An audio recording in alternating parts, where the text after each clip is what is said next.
بیزاری سے call receive کی۔ Hello چاچی، کیسی ہیں آپ؟ دوسری طرف شیر دل تھا۔ میں ٹھیک ہوں، تم سناؤ؟ سومیا نے اداسی سے پوچھا۔ کیا بتاؤں چاچی، آپ کے بغیر تو حویلی کھانے کو دوڑتی ہے، نہ کوئی شور نہ شرابہ، مجھے تو آپ بہت یاد آتی ہیں۔ شیر دل کی بات سن کر سومیا کا دل چاہا اسے بھی بتائے کہ وہ ان سب کو بہت مس کر رہی ہے، پر وہ کبھی ان میں گھلی ملی ہوتی تو اسے یہ کہنے میں اتنی ہچکچاہٹ نہ ہوتی۔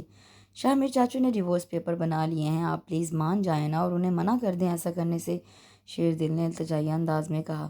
تم نے اپنی دادی کو نہیں بتایا؟ سومیا نے ہونٹوں پر زبان پھیرتے ہوئے پوچھا۔ اسے یقین تھا پھپھو ضرور اسے روکیں گی۔ انہیں سب پتہ ہے، شامر چاچو نے سب سے کہا ہوا ہے کہ آپ نے انہیں کہا ہے یہ سب کرنے کو۔ نہیں تو میں نے تو نہیں کہا ایسا کچھ۔ اچھا، شیر دل حیران ہوا۔ وہ تو کہہ رہے تھے آپ نے ان سے کہا ہے کہ آپ ان کے ساتھ نہیں رہنا چاہتی۔ میں نے تو ایسا کچھ نہیں کہا، سومیا نے صاف مکرنے پر شیر دل کے ساتھ بیٹھے شامر کو اپنی ہنسی روکنا مشکل ہو گئی۔ موبائل شیر دل کے ہاتھ میں تھا، اس نے اسپیکر آن کیا ہوا تھا۔ تو شامر چاچو ایسا کیوں کر رہے ہیں؟ آپ کو پوچھنا تو چاہیے تھا۔ شیر دل کی زبردست اداکاری پر شامر نے اسے داد دیتی نظروں سے دیکھا۔ چاچی آپ جلدی چاچو سے بات کر لیجیے گا، کہیں ایسا نہ ہو پانی سر سے گزر جائے۔ چاچو آ رہے ہیں، میں فون بند کر رہا ہوں، وہ ناراض ہوں گے، اللہ حافظ۔ شیر دل نے اپنا کام کر کے فون بند کر دیا اور پھر داد طلب نظروں سے ساتھ بیٹھے شامر کو دیکھا۔ دیکھا، مانتے ہیں کہ نہیں؟ شیر دل نے کالر اکڑایا۔ مان گئے بھتیجے، تم استاد ہو، شامر نے مسکراتے ہوئے تسلیم کیا۔ ہمارے مشوروں پر چلیں گے تو بہت جلد آپ بھی استاد بن جائیں گے، 12 سالہ علی شیر نے مسکراتے ہوئے کہا۔ سارا پلان علی شیر اور شیر دل کا تھا، شامر ان دونوں کی وضاحت کا قائل ہو گیا تھا۔ چاچو پتہ ہے میں کبھی کبھی کیا سوچتا ہوں؟ کیا؟ شامر نے اشتیاق بھری نظروں سے شیر دل کو دیکھا۔ میں سوچتا ہوں کہ آپ کی جگہ مجھے آپ کا چاچا ہونا چاہیے تھا۔ شیر دل کی بات پر شامر کا قہقہا بلند ہوا تو بہت عرصے بعد وہ اتنا خوش تھا۔ او مائی گاڈ سومی، تم اتنی بیوقوف ہو، مجھے یقین نہیں آ رہا۔ ردا نے حیرت سے اسے دیکھا۔ میں تو تمہاری قسمت پر رشک کرتی تھی۔ شامر جیسا زبردست بندہ تو ہر لڑکی کا خواب ہوتا ہے۔ جب تم نے مجھے بتایا تھا کہ تمہارا کزن جاگیردار فیملی سے تعلق رکھتا ہے تو میں نے سمجھا تھا کہ بڑی بڑی مونچھوں والا کوئی وڈیرا ہوگا جس کے منہ پر خباثت ہوگی، جیسا عموماً ڈراموں میں ہوتا ہے، پر شامر کو دیکھ کر میرے تمام اندازے غلط ثابت ہوئے تھے۔ اتنا ویل ایجوکیٹڈ اور ڈیسنٹ بندہ۔ تم بہت زیادہ بیوقوف ہو سومیا بی بی۔ وہ خاموشی سے سر جھکائے ردا کی باتیں سن رہی تھی۔ میں مانتی ہوں میں نے غلط کیا، پر اب کیا ہو سکتا ہے، میں گزرے وقت کو تو واپس نہیں لا سکتی نا۔ سومیا نے بے بسی سے ردا کو دیکھا۔ ابھی بھی کچھ نہیں بگڑا، اس سے پہلے کہ بگڑے تم شامر کو فون کرو اور اپنے گزشتہ رویے کی معافی مانگو۔ تمہیں یہاں آئے ہوئے ہفتہ ہو گیا ہے، اگر تم انا کے چکر میں رہی تو وہ ڈیورس پیپر تمہارے منہ پر مار کر چلا جائے گا، پھر روتی رہنا یہاں بیٹھ کر۔ ردا نے بیگ اٹھایا، ایک الوداعیہ نظر اس پہ ڈالی اور واپسی کی راہ لی۔ ردا کے جانے کے بعد وہ وہیں لاؤنج میں بیٹھی روتی رہی۔ کیا ہوا سومی، رو کیوں رہی ہو؟ اسے وہاں بیٹھے کافی وقت گزر چکا تھا۔ عباد گھر آیا تو اسے یوں روتے دیکھ کر فکر مندی سے پوچھا۔ وہ مجھے چھوڑ رہا ہے عباد، سومیا نے روتے ہوئے کہا۔ اسے منع کرو پلیز، وہ ایسا کچھ نہیں کرے گا، تم پریشان مت ہو، میں اس سے بات کروں گا۔ عباد نے اسے چپ کروایا۔ جاؤ شاباش، اپنے کمرے میں آرام کرو، میں اس سے بات کروں گا۔ عباد کی تسلی پر اس کے دل کو ڈھارس ملی، وہ اپنے آنسو صاف کرتی اپنے کمرے کی طرف چل دی۔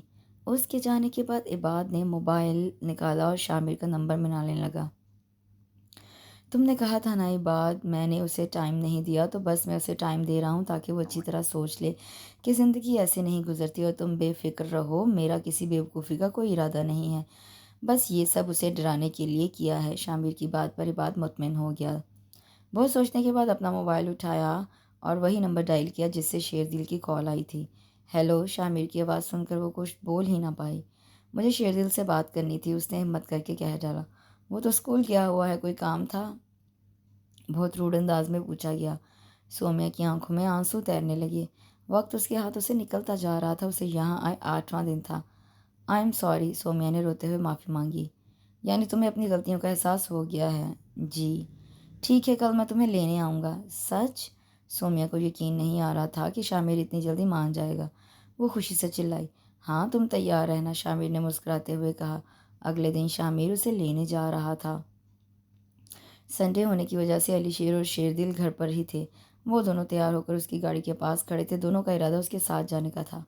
کباب میں ایک نہیں دو ہڈیاں، شاہ میر نے ان دونوں کو دیکھتے ہی کہا تو دونوں کا منہ بن گیا شاہ میر کی اس طوطا چشمی پر۔ واہ چاچو، کام نکلوا کر کیسے بدل گئے ہیں آپ؟ تم دونوں کے پیپرز ہونے والے ہیں، چلو شاباش تیاری کرو، شاہ میر نے ان دونوں کی بات نظر انداز کرتے ہوئے کہا۔ تیاری بھی ہوتی رہے گی، پر ابھی تو ہم چاچی کو لینے جا رہے ہیں۔ علی شیر اور شیر دل گاڑی کا پچھلا دروازہ کھول کر بیٹھ گئے۔ کچھ دیر ان دونوں کو گھورتے ہوئے شاہ میر بھی گاڑی میں بیٹھ گیا۔ چاچو کوئی اچھا سا گانا لگائے نا، شیر دل کی فرمائش پر شاہ میر نے اسے کھا جانے والی نظروں سے گھورا۔